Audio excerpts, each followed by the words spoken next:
हरे हरे। सब लोग मेरे पीछे दोहराइए, ओम नमः भगवते वासुदेवाय।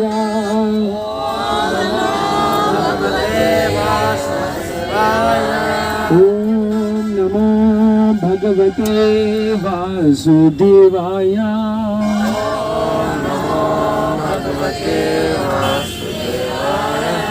ओम नमो भगवते वासुदेवाय।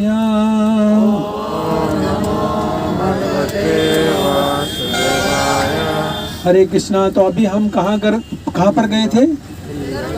गरुड़ गोविंद जी। तो इसकी 3 लीलाएं हैं छोटी छोटी 5 मिनट की, वो मैं बता देता हूँ कि यहाँ पर क्या घटना घटी थी। इसके विषय में बताया गया है कि जिस समय भगवान श्री रामचंद्र जी को नाग पास में बांध दिया था। किसने बांधा था? कौन बताएगा?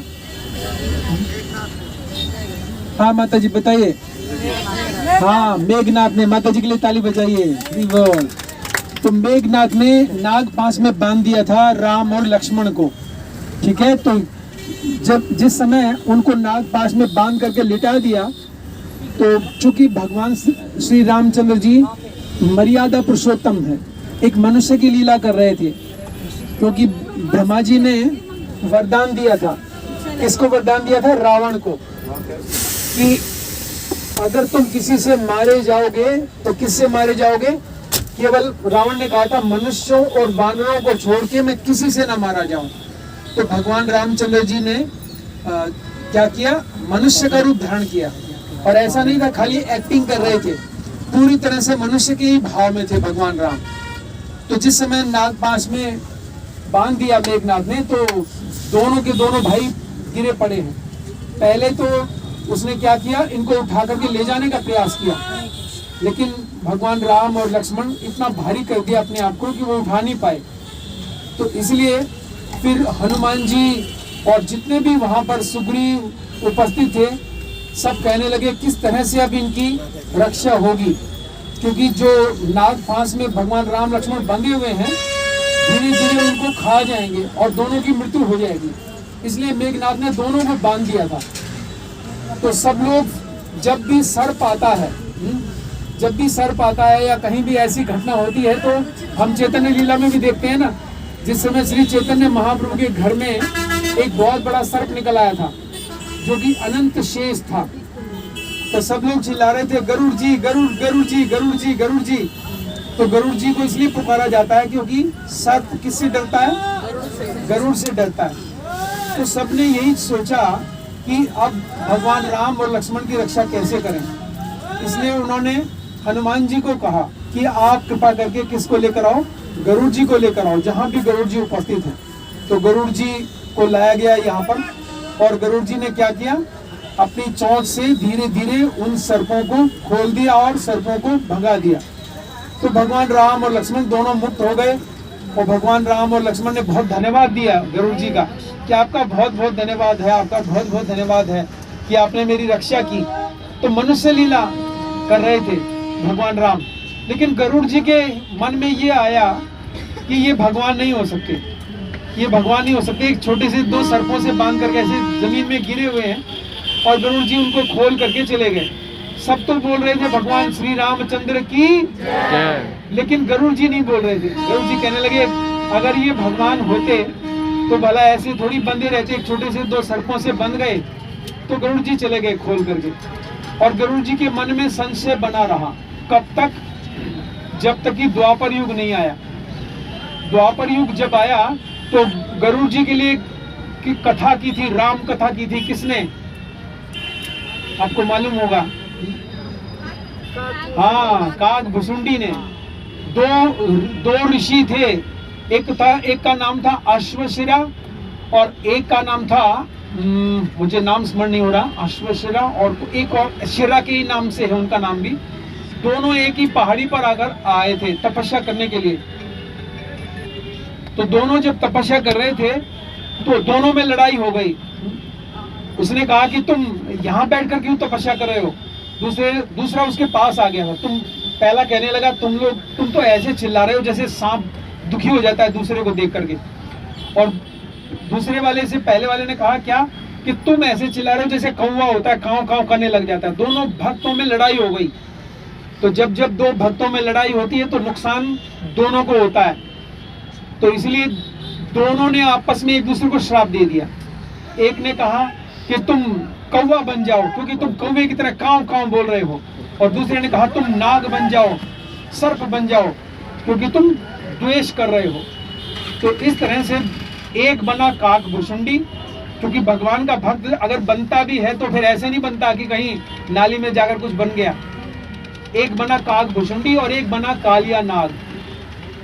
तो जब ऐसा संशय बना रहा तो काक भुसुंडी ने जब राम कथा की गरुड़ जी के लिए, तो उसमें ये चर्चा आई।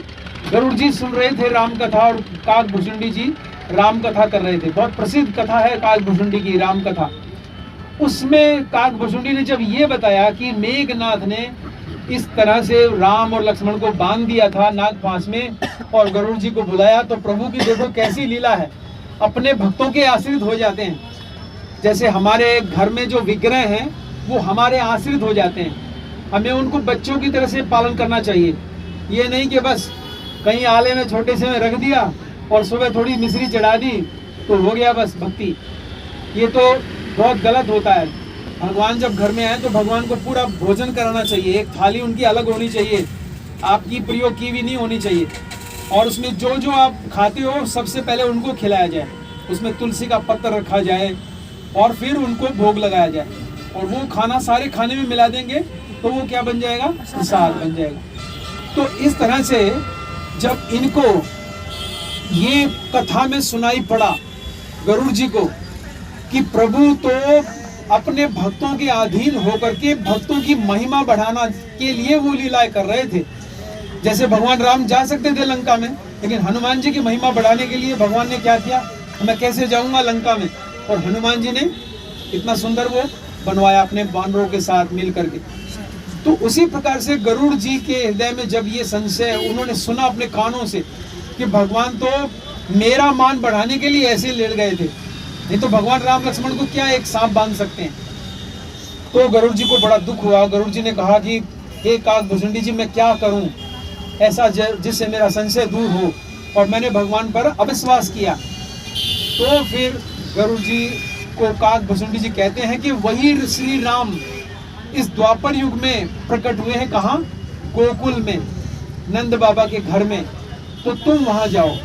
तो इसी स्थान में जहां हम गए थे, इसी स्थान में भगवान का षष्ठी पूजन के लिए भगवान आए थे। यहाँ पर बहुत छोटे थे भगवान, बहुत बाल रूप में ही थे, और इसी स्थान में माता यशोदा नंद बाबा उनको लेकर आए थे, और यहाँ आकर के उनका क्या कर रहे थे, षष्ठी पूजन एक होता था उनके घर में। जैसे बहुत सारे पूजन होते हैं ना, तो यशोदा माता और नंद बाबा बहुत सारे पूजन किया करते थे उन दिनों में भी। ये तो गोवर्धन पूजा के समय भगवान ने ये सब बंद कराया कि इन सब ऊट पटांग की जरूरत नहीं है, ये जो तुम इतनी सारी पूजाएं करते हो, एक मेरी पूजा काफी है। तो उस समय षष्ठी एक देवी होती है, उसकी पूजन के लिए यहाँ आए थे। तो यहाँ पर गरुड़ जी आए। गरुड़ जी ने देखा कि यही रामचंद्र जी होंगे, इतने सुंदर थे, और 2-3 साल के कृष्ण थे जो चरणों में इतनी सुंदर नुपुर पहन करके घूम रहे थे, दौड़ रहे थे, भाग रहे थे। तो गरुड़ जी ने सोचा कि अगर मैं गरुड़ के रूप में जाऊंगा तो हाँ, सब लोग सोचेंगे, गांव के लोग हैं, क्या सोचेंगे, कौन आ गया। तो मैं क्या करता हूँ, एक बाल रूप धारण करके ही आए। गरुड़ जी एक बच्चे के रूप में ही आए, जो भगवान खड़े हैं 3 साल के, वो भी 2-3 साल के बालक बन गए, और आकर के चरणों में दंडवत प्रणाम किया। छोटे से गरुड़ जी जो बालक बने हैं, तो भगवान ने तो पहचान लिया कि ये वही व्यक्ति है। जैसे जामवान को भगवान ने पहचान लिया था। भगवान कृष्ण से युद्ध हुआ था जामवान का, क्योंकि जामवान ने देखा था भगवान राम को युद्ध करते हुए कि बहुत आश्चर्यचकित थे जामवान, सोचते थे कि काश मैं इनसे कभी युद्ध कर पाता। तो भगवान ने कहा था तथास्तु। तो जिस समय जामवंती का विवाह हुआ भगवान कृष्ण से, तो 27 दिन तक युद्ध किया था जामवान और भगवान कृष्ण ने, लेकिन बाद में उनको स्मरण कराया कि मैं कौन हूँ। तो जामवान ने पूछा, प्रभु आपने ऐसा क्यों किया? तो भगवान ने कहा, तुम्हारी इच्छा थी मेरे राम अवतार में मुझसे युद्ध करने की। तो इस प्रकार से जब गरुड़ जी ने प्रणाम किया तो भगवान श्री कृष्ण ने पहचान लिया उनको, लेकिन नंद बाबा, यशोदा माता, ये कोई नहीं पहचान पाए। तो भगवान श्री कृष्ण ने क्या किया, दौड़ करके उस बालक की कंधों पर चढ़ गए और पुकारने लगे, गरुड़ जी गरुड़ जी गरुड़ जी। तो गरुड़ जी को प्रसन्नता देने के लिए तो भगवान श्री कृष्ण का नाम एक यहाँ पर पड़ गया, क्योंकि भगवान के जितने भी नाम हैं सब लीलाओं के माध्यम से हैं, जैसे यशोदा नंदन, देवकी नंदन। और भगवान को ये नाम ज्यादा प्रिय है जो उनकी लीलाओं के माध्यम से आते हैं। तो इसलिए भगवान श्री कृष्ण का नाम पड़ गया क्या, गरुड़ गोविंद देव जी। तो भगवान यहाँ पर इस तरह से उपस्थित हैं। एक और भी लीला हुई फिर यहाँ पर। तीसरी लीला ये है कि जिस समय कालिया नाग को भगवान ने यहाँ से मुक्त किया, इस कालिया देह से, और कहा कि यहाँ से निकल जाओ, ये मेरे भक्तों का स्थान है, तो कालिया नाग को इसी स्थान में भगवान से वार्ता हुई थी कुछ, भगवान में और कालिया नाग में। तो कालिया नाग आए, हे प्रभु आपने मुझे यहाँ निकाल तो दिया है, लेकिन गरुड़ जी तो मेरे पीछे हैं, वो तो मुझे खा जाएंगे, क्योंकि गरुड़ जी का और कालिया नाग का युद्ध हुआ था। आप जानते होंगे वो लीला बहुत विस्तार से है। तो गरुड़ जी छिपते छिपाते यहाँ पर आए थे कालिया नाग, क्योंकि यहाँ पर गरुड़ जी को श्राप मिला था। किसने श्राप दिया था, कौन जानते हैं? गरुड़ जी को श्राप मिला था कि वो प्रवेश नहीं करेंगे। एक लीला है सोबरी मुनि की, जो सोबरी मुनि यमुना के पानी के नीचे तपस्या कर रहे थे, और वो क्या कर रहे थे कि पानी के नीचे बैठ करके तपस्या कर रहे थे, और मछलियां आपस में स्त्री पुरुष का संपर्क कर रही थी। तो सोबरी मुनि ने उनको देख करके उनका मन विचलित हो गया और जाकर के उन्होंने विवाह किया। फिर तो गरुड़ जी यहाँ पर मछलियां खाने आए थे इस जमुना जी में, कालिया देह में। तो सोबरी मुनि ने श्राप दिया कि तुम मेरे सामने मछलियां खा रहे हो, जबकि गरुड़ जी जो है पक्षी हैं, उनका तो भोजन है मछलियां खाना, और वैष्णव है, भगवान श्री कृष्ण के वाहक हैं, वाहन है उनके, भगवान का नाम भी है गरुड़ ध्वज। तो इसलिए सोबरी मुनि ने श्राप दिया था गरुड़ को कि आज के बाद तुम मेरे सामने मछलियों को खा रहे हो, आज के बाद अगर तुम यहाँ आओगे तो तुम्हारे सिर के टुकड़े हो जाएंगे। तो एक वैष्णव को श्राप दे दिया, इसलिए सोबरी मुनि का पतन हो गया और गरुड़ जी यहाँ आ नहीं सकते थे। इसलिए कालिया नाग यहाँ के छिपा था, क्योंकि गरुड़ को उसको पता था कालिया नाग को कि यहाँ पर आ नहीं सकता गरुड़, क्योंकि यहाँ पर उनको श्राप मिला हुआ। तो जब भगवान ने कालिया नाग को यहाँ से निकाला तो कालिया नाग इसी स्थान में आया था, क्योंकि भगवान ने यहाँ पर लीला की थी। तो कालिया नाग को भगवान ने फिर कहा कि तुम चिंता मत करो, गरुड़ जी तुम्हारा कुछ भी नहीं बिगाड़ेंगे। क्यों नहीं बिगाड़ेंगे? क्योंकि मेरे चरण चिन्ह तुम्हारे शीश पर आ गए हैं। तो ये जो हम तिलक लगाते हैं, ये तिलक लगाते हैं, तो ये भगवान के चरण चिन्ह है। तो उससे क्या है कि जितना भी यहाँ पर काल सर्प का पूजन किया जाता है, जिनको पंडित जी लोग ये बता देते हैं ना तुम्हारे पर काल सर्प चला हुआ है, तो ये वो स्थान है सबसे महत्वपूर्ण कि यहाँ पर काल सर्प के लिए कुछ अनुष्ठान किया जाता है। तो इसलिए भगवान ने यहाँ उसको कहा कि आज के बाद तुम्हें गरुड़ जी कुछ भी नहीं कहेंगे, क्योंकि मेरे चरण चिन्ह तुम्हारे मस्तक पर है।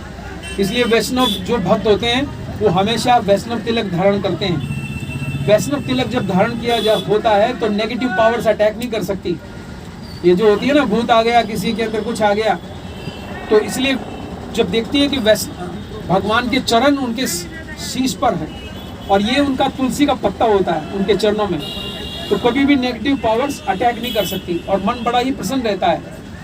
तो इसलिए ये गरुड़ गोविंद देव जी से हमें प्रार्थना करनी चाहिए कि हे प्रभु, कृपा करके जो संसार रूपी सर्प हमें काट रहा है, संसार में हमारी जो आसक्ति है, क्योंकि सबसे बड़ा दुख इस संसार में जानते क्या है? ये हाड़ मांस पित्त खून पेशाब मल मूत्र का शरीर प्राप्त करना है। जब तक व्यक्ति शरीर से आसक्त रहता है ना कि मैं स्त्री हूँ, मैं पुरुष हूँ, मैं कुत्ता हूँ, मैं बिल्ली हूँ, तब तक वो ऐसे ही रहता है, उसका दुख बना रहेगा। लेकिन जब जीव सोचता है कि मैं ये नहीं हूँ, ये तो खाली किराए का मकान है, और ये सच बात है, हम इस किराए के मकान में हैं। जैसे जैसे किराए का वो पूरा होता जाएगा, मकान की म्याद जितने दिन की आपने लीज ली है, मकान की लीज बनाते हैं ना 11 महीने की, तो हमारी भी लीज है 70 साल की, किसी की 40 साल की। तो एक अगर कोई व्यक्ति 70 साल जीता है तो कितने महीने जिएगा? इसका मतलब 840 महीने की लीज है बस। अगर 70 साल को महीनों में कन्वर्ट किया जाए तो 840 महीने बनते हैं बस। जिसके लिए हम हाय हाय करते रहते हैं इस संसार में कि हाय ये तो है ही नहीं, हाय ये तो है ही नहीं।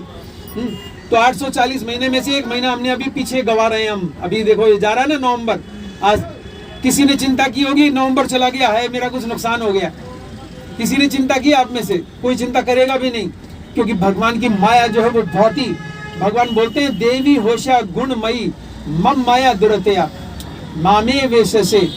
अगर जो मेरी शरण में आ जाएगा माया मिताम तरंती थे, तभी माया छूट पाएगी, नहीं तो मेरी माया ऐसे जकड़ कर रखती है लोगों को कि वो चाह करके भी बच नहीं सकता। स्त्री पुरुष से आकर्षित हो जाती है, पुरुष स्त्री से आकर्षित हो जाता है और खुश होता रहता है कि मैं बहुत इस समय राजा हूँ, मैं इस समय बहुत रानी हूँ।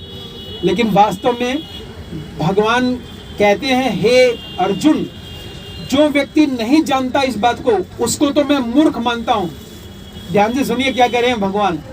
जो व्यक्ति इस बात को नहीं जानता कि मैं ये शरीर नहीं हूँ उसको मैं मूर्ख मानता हूँ, लेकिन जो इस बात को जान लेता है और फिर भी नहीं मानता, फिर भी नियमों का पालन नहीं करता, उसको मैं महामूर्ख मानता हूँ। तो मैं नहीं जानता आप में से कौन से मूर्ख हैं या महामूर्ख हैं। तो इसलिए हमें गरुड़ गोविंद देव जी से प्रार्थना करनी चाहिए। जो संसार रूपी सर्प है, विशेष रूप से संसार रूपी सर्प की तुलना की गई है किससे? मैथुन्य आगार, मतलब जो व्यक्ति स्त्री पुरुष से और पुरुष स्त्री से आकर्षित है, इसका मतलब उसके हाथों में बेड़ियां लगी हुई हैं, वो इस कैद खाने से, इस संसार से कभी मुक्त नहीं हो पाएगा। ये सबसे बड़ा मैथुन्य आगार बताया गया है। तो व्यक्ति को रियलाइजेशन करना चाहिए इस बात का, भगवान का नाम ले करके कि मैं ये शरीर नहीं हूँ। और जैसे जैसे हरे कृष्ण मंत्र का जप किया जाता है तब व्यक्ति को अकल आती जाती है। गीता के 10वें अध्याय के 10वें श्लोक में भगवान यही कह रहे हैं, हे अर्जुन मैं बुद्धि नहीं देता। लोग सोचते हैं मैं बहुत बुद्धिमान हूँ, मैंने PhD कर रखी है, लेकिन जानते हैं भगवान क्या कहते हैं? मैं बुद्धि दे दूंगा ही नहीं, वो बुद्धि दूंगा जो पशु की बुद्धि होती है, बस खा ले, सो ले, बच्चे उत्पन्न कर ले और अपनी सुरक्षा के लिए घेरा बना ले। तो देखिए भगवान क्या कह रहे हैं, तेषाम सतत युक्तानाम भजताम प्रीतिपूर्वकम ददामि बुद्धि योगम तेन माम उपयंति ते। तब वो व्यक्ति मेरे पास आएगा। कब आएगा? जब प्रीतिपूर्वक मेरा भजन करेगा, इस देह के विकार से छूटेगा, तब वो मेरे पास आएगा। नहीं तो बुद्धि पशु वाली रहेगी बस। पशु क्या करता है? उसके लिए खाना कुछ रख दो, आप भाग करके दौड़ करके आगे खाना शुरू कर देगा, भले ही उसकी बलि दी जानी हो। इसी तरह से मनुष्य भी है, उसको पता नहीं है कि अगले 1 मिनट में क्या हो सकता है, भूकंप आ सकता है, सब कुछ खिल्लियां उड़ सकती हैं। लेकिन उस पशु की तरह वो क्या कहता है? Eat drink and be happy, don't worry. चिंता मत करो, खाओ पियो मौज करो ना। तो हमारे गुरु महाराज श्रील भक्ति सिद्धांत महाराज एक कथा सुनाते थे कि एक बार एक व्यक्ति पतंग उड़ा रहा था छत पे चढ़ करके, और पतंग जिस छत पे उड़ा रहा था तो उसकी दीवारें बहुत छोटी छोटी थी। अब पतंग उड़ाता है तो व्यक्ति क्या करता है? वो काटता है, दूसरे के पतंग को काटता है, और उसका एक पांव बिल्कुल बॉर्डर लाइन पर था। किसी ने नीचे से कहा, रे आप गिर जाओगे, नीचे देखो कि 3 मंजिल नीचे गिरोगे। तो उस व्यक्ति ने कहा डोंट डिस्टर्ब, अभी पतंग काटने में मजा आ रहा है, वो बाद में देखूंगा गिरूंगा या नहीं। तो भक्ति सिद्धांत महाराज सिखाते हैं इस कथा से कि जो लोग संसार में आकर के बातों में लगे रहते हैं, टेलीविजन में लगे रहते हैं, अखबारों में लगे रहते हैं, संसार की चिंताओं में डूबे रहते हैं, वो उन पतंग उड़ाने वालों की तरह से हैं। वो कहते हैं अरे ये भगवान भगवान छोड़ो, इसकी जरूरत नहीं है, अभी कहाँ फुर्सत है हमें। तो जो भक्त होते हैं वो क्या कहते हैं, अरे भाई इस मजे की बातों को छोड़ करके, संसारी मजे को छोड़ करके नीचे देखो, 84 लाख मंजिल ऊपर खड़े हो तुम। अगर मनुष्य शरीर से छूटे तो कहाँ गिरोगे? 84 लाख मंजिल नीचे गिरोगे, कीड़ा बनोगे जहाँ सूरज भी नजर नहीं आएगा इसके बाद, क्योंकि ये आखिरी योनि बताई गई है मनुष्य शरीर। देखो इसके बाद मनुष्य शरीर के बाद कुछ है ही नहीं। अगर कोई इसमें आकर के भी लाभ नहीं उठाता, उसको कहा गया चंदन की लकड़ी मिली लेकिन भोजन पकाने में उसका इस्तेमाल कर लिया। चंदन की लकड़ी तो बहुत महंगी होती है, उसको भोजन बनाने में अगर व्यक्ति लगा रहेगा तो वो जल जाएगी। भोजन तो आप 2 रुपए की 10 रुपए की लकड़ी बना लेकर के भी बना सकते हो, लेकिन व्यक्ति महामूर्खता के कारण सोचता है नहीं नहीं इसी शरीर में जितना भी भोग है वो कर लूं। तो प्रभुपाद जी कहते थे हम सारे भोग कर चुके हैं, हर योनि में हम सारे भोग कर चुके हैं, केवल एक ही काम नहीं किया, और वो क्या है? भगवान श्री कृष्ण की सेवा, दिव्य प्रेममयी सेवा। तो हमें धाम में आकर के भगवान से प्रार्थना करनी चाहिए, हे प्रभु जो आपने गीता में वचन दिया है ददामि बुद्धि योगम, मुझे भी बुद्धि दीजिए, मैं भी अपना उद्धार करना चाहता हूँ।